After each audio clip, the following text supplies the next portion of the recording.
누가복음 1장 77절부터 79절 말씀은 오늘 예배 시간 말씀이기도 하고 오늘 밤에 성구 영신 예배 시간에도 동일한 말씀 가운데 나눕니다.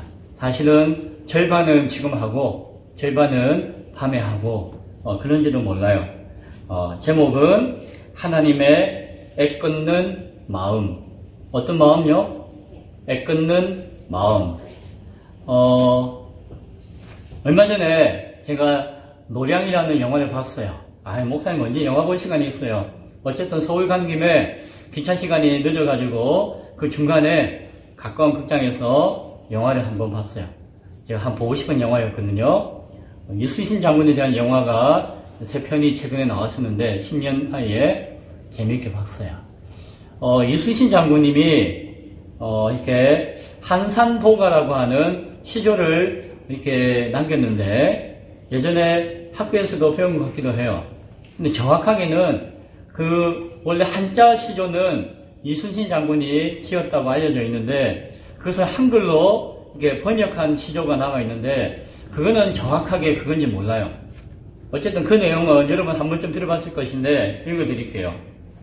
한산섬 달 밝은 밤에 수류에 홀로 앉아 큰 칼 옆에 차고 깊은 시름하는 터에 어디서 일성호가는 남의 애를 끊나니. 이런 시예요. 들어보셨나요?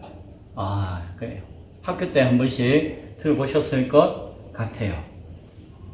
여기 보면은 남의 애를 끊나니. 장군님이 나라를 지키는데 아마 그 남해의 다도해에 달이 밝을 때에 섬들이 얼마나 이쁘겠어요. 바다하고 그 아주 이쁜 아름다운 모습을 보는데 그것이 마냥 이쁘지만 않은 것은 당장 내일이라도 외적과 싸워 이겨야 하고 어떻게 이겨야 될 것인가 고민하고 근심하고 걱정하잖아요.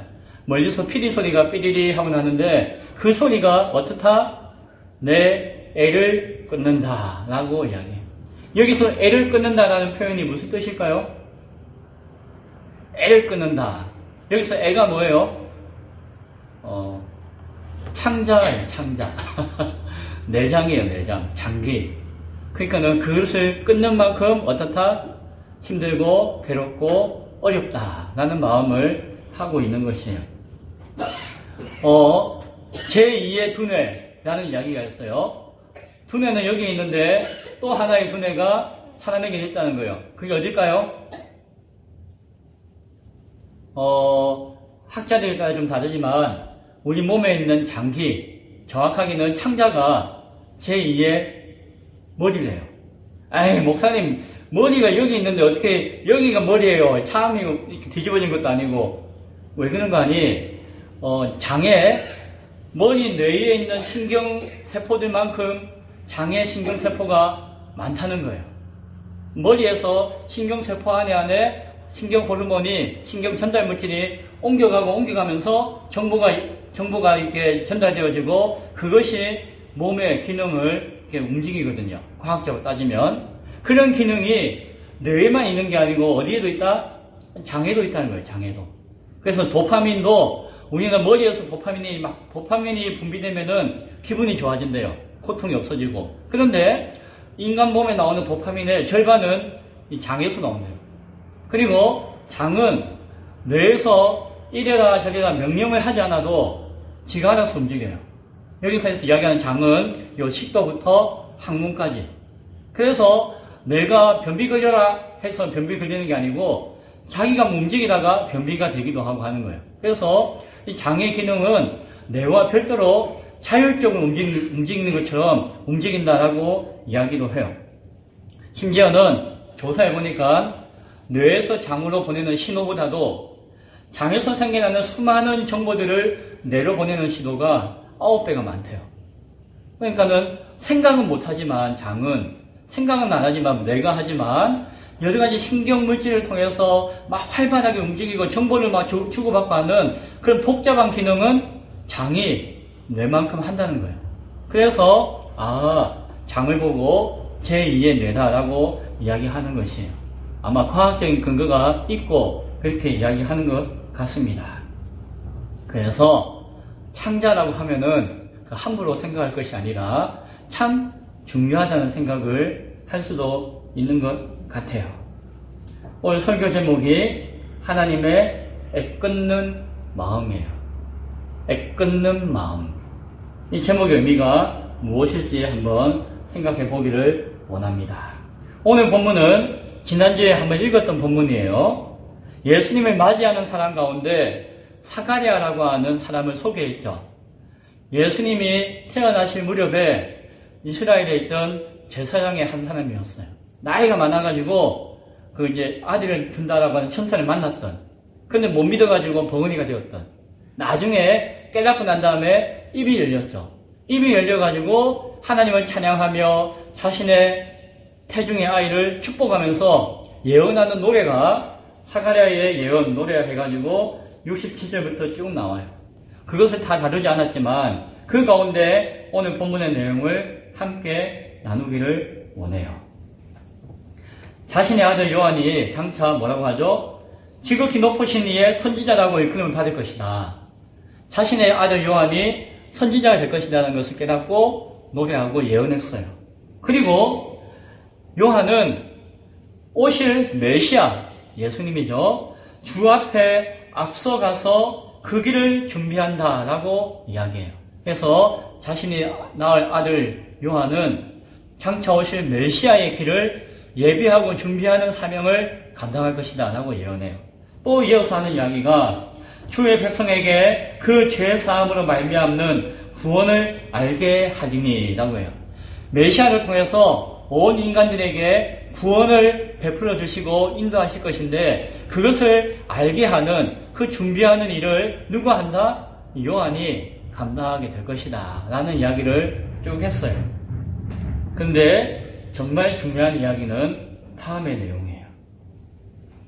타락한 죄인들에게 메시아 그리스도를 통해서 구원을 얻게 하시고자 하는, 구원을 이루시고자 하는 그 근원이 어디에 있는가 하니 이는 우리 하나님의 긍휼로 인함이다 라고 이야기해요.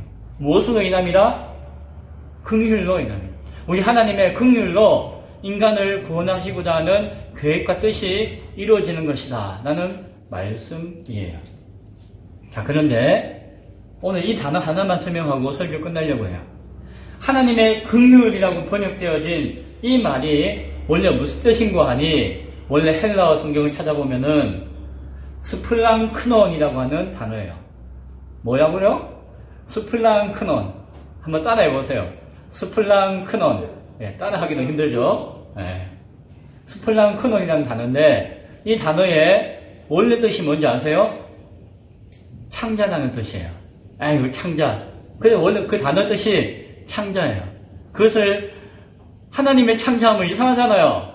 그래서 한글로 번역하기는 긍휼, 자비, 마음 이렇게 다양하게 번역되지만 신약성경에 11번 나오는데 오늘 성경에서는 긍휼이다라고 번역이 되어져 있습니다. 마음, 감정, 연민 이런 식으로 해석되기도 하지만 원래 단어의 의미는 뭐다? 창자라는 의미, 내장이라는 의미를 가지고 있다는 것이에요. 그래서 사도행전 1장 18절에 보면은 가룟 유다 이야기할 때에 가룟 유다가 예수님 배신하고 그 예수님 팔아먹고 제자인데 나중에 후회가 돼가지고 어찌할 바를 몰라가지고 나무에 목을 달고 죽는 이야기 나와요. 그런데 가룟 유다가 목을 달았는데 나무가 툭 끊어져가지고 그 위에서 툭 떨어져가지고 가룟 유다의 배가 터져서 창자가 흘러나왔더라 라는 표현이 나와요. 그때 그 창자가 이 창자예요. 뭐라고? 스플랑크논이야 단어예요. 그래서 말 그대로 그 단어예요. 그 단어가. 그런데 여기서는 뭐라고 번역되어 있다? 긍휼이라고 번역되어 있다는 것이에요. 우리가 잘 사용하지 않는 참 어색한 표현인 것 같아도 가만 생각해보면 우리가 엄청 많이 사용하고 있는 단어예요. 자, 이런 이야기 들어보셨나요? 애가 탄다. 애간장이 녹는다. 애쓴다. 이런 이야기 하시죠? 들어보셨죠? 거기서 애가 뭐예요? 그거예요. 여기서 애가 녹는다, 애가 탄다 할 때 우리가 흔히 애쓴다 하는데 그 애가 뭔가 아니 창자라는 뜻이에요. 옛말에 창자. 우리가 늘 쓰는 이야기인데, 그렇죠. 그래서, 애탄다 할 때 그 느낌 아시죠? 근데 그게 무슨 뜻이다? 그 내장이 탄다는 거예요. 왜 탈까요? 이 창자가 제2의 머리라고 하잖아요. 그래서 생각은 자기가 직접 못하고, 뭐 이렇게 우리하고 소통은 못해도, 자기 딴에는 엄청나게 신경을 많이 쓴다는 거예요. 근데 그것이 이 안에서 드러나가지고 막 속이 타고 막 녹는 것 같이 느껴지는 것이. 그게 무슨 말이다? 애가 탄다. 창자가 끊어진다. 애 끊는다 라는 표현이 뭐다? 창자가 끊어지는 것처럼 아프고 힘들고 고통스럽다 라는 표현을 하고 있는 것이에요. 하나님이 인간을 창조하실 때에 그렇게 창조하신 것 같아요. 머리는 이렇게 하고 머리가 막 생각하고 다 못하, 우리 몸을 막 움직이는데 일일이 생각하고 못하잖아요. 알아서 해야 되잖아요. 그러니까는 알아서 생각할 수 있는 머리를 또 주셨는데 그게 창자에 있는 것 같아요. 장신경계. 그래서 우리가 사람의 마음이 어디 있다고 이야기하죠? 우리 권호정 아저씨 마음이 어디 있어요? 내 마음은 여기 있습니다라고 이야기하나요? 아니에요. 여기 있습니다 하잖아요. 여기 있는데 어디 있는지 몰라요. 그래서 많은 사람들이 이거 심장이 벌렁벌렁 하니까 내 마음은 심장에 있습니다 하지만 정확하게 이야기하면은 심장도 인간의 몸에 있는 장기 중에 하나니까 그 장기 안에 있는 거예요. 막말로 내 마음은 창자에 있다 해도 뭐 전혀 틀린 말이 아니다라고 하는 것을 우리가 생각하게 되어집니다. 그래서 속이 상한다, 속이 탄다라고 하면 내 속에 있는 뭐가 상한다? 이 창자가 상하고 탄다. 그렇게 생각하시면 맞을 것이에요. 우리가 쓰는 이야기인데 그 뜻은 몰랐죠. 스플랑크논. 근데 이 단어가 신약 성경에 11번 사용되어졌는데 누가 사용했을까요? 거의 대부분은 바울이 사용했어요. 사도 바울이. 그 중에 바울이 사용한 것이 한 10번 되는데 그 중에 6번은 옥중서신에 사용되어져요. 옥중서신. 바울이 제일 힘들 때, 고통스러울 때에 이 스플랑크논이라고 하는 말을 가지고 하나님의 긍휼, 자비, 오네시모에 대해서 빌레몬서에 공부할 때에 오네시모에 대해서 이 사람은 나의 신복입니다 라고 한글로 번역되었는데 그 의미는 나의 창자입니다. 그 단어가 스플랑크논이에요. 오네시모 이 사람은 나의 심장입니다. 심장과 같은 사람입니다. 뭐다? 나의 창자와 같은 내 마음과 같은 사람입니다 라는 표현을 해요. 그런 단어가 바울이 옥중서신에 6번을 사용하고 있는 거예요. 그런데 딱 한 번 바울이 아닌 다른 사람이 사용한 적이 있는데 그게 어디다? 여기 누가복음에 누가가 한 번 사용한 것이. 그것이 뭐다? 하나님의 긍휼, 하나님의 창자라는 표현을 사용하고 있는 것입니다. 이전에 무엇이라고 했죠? 죄인들을 향한, 인간을 향한 하나님의 구원하심의 근원이 뭐다? 하나님의 창자, 하나님의 긍휼에 있다라고 이야기하는 거예요. 왜 이런 표현을 했을까요? 하나님의 긍휼하심이 인간을 향한 마음이 우리를 구원하게끔 하셨는데 하나님의 인간을 향한 그 마음이 어떤 마음과 같아? 스플랑크논, 애가 끊어지는 마음과 같다는 것이에요. 창자가 끊어지는 아픔과 괴로움과 같다는 것이에요. 하나님이 인간을 보기에 어땠다고요? 애가 탔다는 거예요. 애가.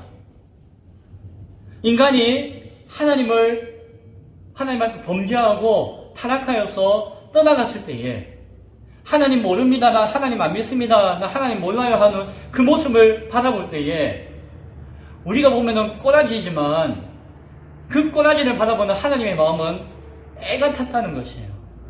하나님 마음이. 너무너무 마음이 아프고 속상하고 아유 이놈들을 살려야 되는데 하는 간절함이 있었다는 것이에요. 그것이 하나님의 긍휼, 하나님의 마음, 이라고 표현하는 것이죠. 저는 처음에 이 창자를 왜 이렇게 썼을까라고 했을 때 조금 끊임직하고 그랬는데 하나님의 마음이 이것보다도 더 잘 표현되는 표현이 있을까 하는 생각이 들어요. 애가 끊어진다, 애탄다. 하나님의 마음이 그랬다는 것이. 성경에 보면은 자비와 긍휼 이 두 단어가 같이 사용되는 경우가 많아요. 자비도 불쌍히 여기는 마음, 긍휼도 불쌍히 여기는 마음, 왜 비슷한 단어를 똑같이 사용했을까라는 생각을 했었는데 오늘 이 말씀을 살펴보니까 그게 이해돼요. 자비는 불쌍히 여기는 마음, 동정, 연민이라고 하는 마음가짐인데 이 자비는 누가 가지는 마음일까요? 인간이 느끼고 인간이 가지는 마음이에요. 자비. 인간은 자비심이 있어요. 아이고 불쌍하다, 아이고 안 됐네 하는 그 마음이 자비라고 할 때에 인간이 생각하고 느끼고 경험할 수 있는 마음이 이 자비라는 단어 가운데 수여진다는. 그러나 긍휼이라고 할 때 이 긍휼은 뭐다? 하나님의 마음이고 수프랑 큰 혼을 뜻한다는 것이. 자비와 긍휼할 때 그 긍휼은 하나님의 애 끊는 마음이라는 것이. 이건 인간이 느낄 수 있을까요? 인간이 잘 못. 우리가 표현은 그렇게 하지만은 인간이 이해할 수 없는 그 하나님의 간절함을 긍휼이라는 단어로 자비와는 구분해서 말씀하고 있는 것을 바라보게 됩니다. 타락한 인간을 보시고 하나님의 마음이 얼마나 속이 상하시며 얼마나 애간장이 녹으셨으며 얼마나 애타셨으며 하나님은 하나님의 아들을 인간의 대신한 제물로 이 땅에 보내신 것이에요. 하나님의 애가 끊어지는 그 마음을 알면은 성육신하신 예수님이 이 땅에 오신 그 까닭을 알 수 있는 것이죠. 그리고 예수님이 우리의 구원자로 이 땅에 오신 것은 내가 한번 구원해 볼까? 예수 보내가지고 한번 살려볼까? 이런 마음이 아니라 무슨 마음이다?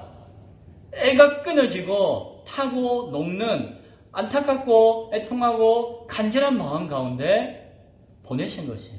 사실은 하나님의 아들이라고 우리가 부르지만 하나님이 직접 인간의 몸을 입고 오신 것이에요. 그만큼 애통하고 절절한 마음이 있기 때문에 예수님을 우리에게 보내어 주신 것이죠. 그 아들이 고난당했어요. 우리 죄를 인해서. 그리고 십자가의 형벌을 당하시며 죽음을 당하게 되셨어요. 우리 죄 때문에. 우리들을 구원하여 살리시기 위해서 무엇을 보여주신 것이다? 하나님의 마음, 하나님의 긍휼, 하나님의 그 애타는 애를 우리에게 나타내어 주시는 것이에요. 단장지혜라고 하는 사자성어가 있어요. 이것과 좀 다른 이야기인데, 예전에 중국이라고 이야기를 하지만 사자성어인데, 꼭 중국이 아닐 수도 있어요. 우리의 조상일 수도 있어요. 전쟁이 났어요. 그래서 그 배를 타고 전쟁을 치르기 위해서 병사들이 모여서 군함이 가고 있는데, 하루는 그 강가에 잠시 내려가지고 이제 밥을 해 먹어요. 좀 쉬었다가 밥을 해 먹어요, 점심을. 그래서 밥을 해 먹고 있는데, 마침내 새끼 원숭이가 그 군사들에게 온 거예요. 와가지고 뭐라고 해서 밥 달라고 했겠죠? 그래서 군사들이 이쁘니까 병사들이 그 원숭이 새끼에게 밥도 주고, 먹을 것도 주고, 재롱도 피우는 것도 보고 했나 봐요. 그런데 이제 배가 어떻게 되죠? 정리해서 가야 되잖아요, 이제. 그런데 이 원숭이 새끼가 너무 귀여우니까 병사가 이 새끼 원숭이를 데리고 간 거예요. 배에다가. 배는 이제 전쟁을 치러야 되니까 가야 되는데, 그런데 저 강가에서 꽥꽥 하는 소리가 나는 거예요. 무슨 소리일까요? 어미 원숭이가 자기 새끼가 지금 떠나가니까 그걸 보고 막 소리를 치면서 난리가 난 거예요. 근데 어떻게 해요? 그 원숭이 때문에 배를 다시 물릴 수는 없으니까 간 거예요. 갔는데 새끼도 울고 어미 원숭이도 울면서 막 쫓아오다가 보이다가 안 보이다가 하는 것이에요. 가족에 가가지고 이제 밤이 되었어요. 밤이 되어서 이제 자려고 또 이제 좀 안전한 곳에 야영해서 자려고 배를 대고 이제 탁 있는데 갑자기 원숭이 한 마리가 후다닥 튀어와가지고 자기 새끼를 찾는 거예요. 그리고는 새끼를 탁 안고 있는 거예요. 누굴까요? 아까 그 어미 원숭이가 배가 한 100리길 강을 거슬러 갔대요. 육지로 따지면은 100리 이상을 뛰어온 거예요. 이 어미 원숭이가. 그래서 새끼를 보자마자 안고는 어떻게 됐을까요? 꽥 하고 절명해서 죽었대요. 군사들이 너무 안타깝고 미안하고 하니까 얘 무슨 또 병이 있나 싶어가지고 뭐 전염병이나 있는가 싶어가지고 그 배를 가르고 그 해부를 했대요. 그랬는데 어땠을까요? 어미 원숭이의 애가 장이 다 끊어져 있었대요. 그래서 죽었대요. 그 자식이 떠나보내니까는 그 어미가 그 백리길을 쫓아오면서 먹지도 않고 쉬지도 않고 쫓아오면서 애가 타가지고 애가 다 끊어진 거예요. 그래서 자식을 잃어버린 그 어미의 슬픔을 애장 단장지에 장이 끊어질 만큼 슬픔이라는 표현으로 사자성어를 사용한다고 이야기해요. 뭐 이런 이야기가 실제로 있었는지 있었겠죠. 뭐 고사성어는 실제에 근거해서 말이 만들어진 거니까. 뭐다? 정말로 창자가 끊어지는, 장이 끊어지는 아픔이 있었다는 것을 우리는 보게 되는 것이죠. 이순신 장군이 한산도가에서 피리 소리를 들으니까 내가 애가 끝나니 라고 표현하셨어요. 그 마음 이해되시나요? 오늘 이 주일 아침에, 오늘 마지막 주잖아요. 마지막 주에 제가 뭐 이것저것 설교를 많이 하려고 했는데 이거 하나만 이야기하고 싶어요. 하나님이 우리를 구원하시고 살리실 때의 그 마음, 예수님을 이 땅에 보내실 때의 그 마음, 그리고 예수님의 십자가에 달려 죽기까지 순종하셨던 그 마음에는 우리를 향한, 죄인을 향한, 여러분의 자식을 향한, 믿지 않는 이웃을 향한 무슨 마음이 있다고요? 애끓는 마음이 있으셨다는 것입니다. 아니, 하나님이신데 그 하나님을 향해서 그런 표현을 하고 있고, 우리가 너무 민망하고 죄송스러워하고 황송해가지고 그런 표현을 안 해가지고 뭐 긍휼이니 뭐 다른 표현을 하고 있지만, 성경이 이야기하고 있는 그 중심은 바로 애끓는 하나님의 마음을 알라고 하는 것인 것을 바라보게 되어집니다. 자식을 낳고 키워본 부모는 그 마음을 조금 이해하죠. 그렇죠? 아니면 몰라요. 저는 자식을 향한 부모 마음 가운데서 그 애끓는 마음이 조금 느껴지는 것 같아요. 저도 뭐 애가 되게 아프거나 힘들 때에, 제가 어떻게 하지 못할 때에 막 그럴 때가 있잖아요. 그때 막 속이 막 애끓는 그런 느낌이 정말 1000만분의 1이라도 느꼈던 것 같아요. 하나님의 마음은 그것이야. 우리가 이해할 수 없는, 상상할 수 없는 그 어마어마한 마음을 가지고 우리를 살리시고 구원하셨다는 것이에요. 우리가 구원받는다는 것은 그냥 그게 아니에요. 그 하나님의 마음을 오늘 성경에서는 이는 우리 하나님의 긍휼로 인합니다. 아이고, 하나님 우리 불쌍하게 여기신다고 네. 그게 아니라 뭐다? 하나님의 애끓는 마음으로 우리를 살리셨다라고 하는 사실을 기억할 수 있기 바랍니다. 우리는, 우리 가족이, 자식이 하나님을 몰라도 예수님 믿으면 좋은데 안 믿네, 알아서 하겠지. 우리는 그렇게 살 수 있어요. 왜? 우리 애가 끊어지지 않기 때문에. 그러나 하나님은, 우리 주님은 애가 끊어질 만큼 힘들기 때문에 자기 생명을 내어놓고 우리를 살리신 것입니다. 우리가 누군가를 위해서 전도하고 누군가를 위해서 그 생명을 잉태하여 기도한다고 할 때에 말로 쉽게 하지만 거기에는 무슨 마음이 있어야 된다? 그 애끓는 마음이 이해되어져야 돼요. 내가 하나님의 그 애끓는 마음 가운데 나를 살려주셨다. 내가 80평생 내 맘대로 살다가 그래도 나를 불러서 나를 구원하시고 은혜 주셨다는 사실을 우리는 기억해야 돼요. 그게 그냥 그런 마음으로 될까요? 아니에요. 그게 얼마나 애끓는 마음이 아니면은 이루어질 수 없는 것입니다. 말씀을 맺습니다. 주님은 우리를 향해서 애끓는 마음으로 오셨고 우리를 구원하셨어요. 애가 끊어져 죽을 것 같은 고통과 간절함으로 우리를 살리셨습니다. 우리는 그 하나님의 마음을 뭐 1000만 분의 1도 이해하지 못할 수도 있어요. 그러나 우리는 그냥 조금 이해는 할 수 있을 줄 믿습니다. 올해 마지막 시간, 이 마지막 예배를 통해서 그 하나님의 애끓는 마음을 바라볼 수 있기 바랍니다. 그리고 그 애끓는 마음이 예수님을 우리에게 오게 하셨고, 그 예수님도 그 아버지의 애끓는 마음을 가지고 자기의 생명을 십자가에 못 박아 고난당하심으로 우리를 향해서 피 흘려 주셨고, 그 애끓는 마음이 결국 우리를 살렸다는 것이죠. 오늘 마지막 예배를 통해서 그 마음을 생각하며 우리 교회와 우리 자신을 바라볼 수 있기를 축원드립니다. 기도하겠습니다.